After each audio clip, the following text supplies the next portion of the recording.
Recording studio ईश्वा शेखपुरा।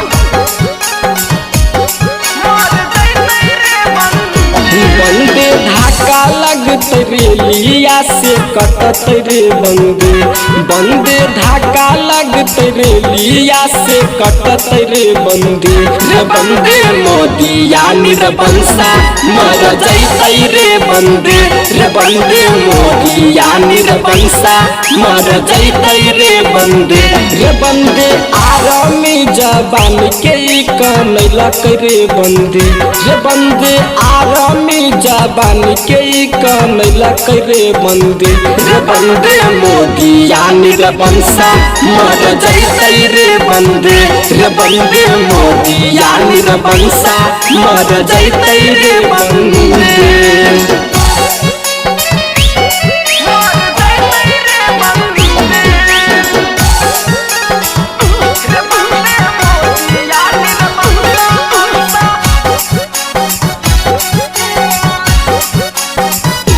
बंदे 4 साल वाला नियम लगलक रे बंदे 4 साल वाला नियम लगलक रे बंदे मोदिया निरबंसा मर जैतै रे बंदे मोदिया निरबंसा मर जैतै रे बंदे।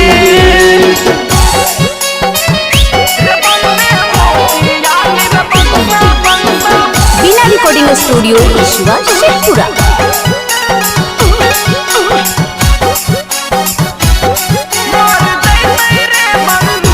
बंदे हैजा के बीमारी मोदिया के धरत रे बंदे कैंसर के बीमारी मोदिया के धरत रे बंदे मोदिया निरबंसा मर जैतै रे बंदे मोदिया निरबंसा मर जैतै रे बंदे। आर्यन अखिलेश लिखलक छोटुआ गैलक रे बंदे आर्यन अखिलेश लिखलक छोटुआ गैलक रे बंदे मोदिया निरबंसा मर जैतै रे बंदे मोदिया निरबंसा मर जैतै रे बंदे। रिकॉर्डिंग स्टूडियो ईश्वा शेखपुरा।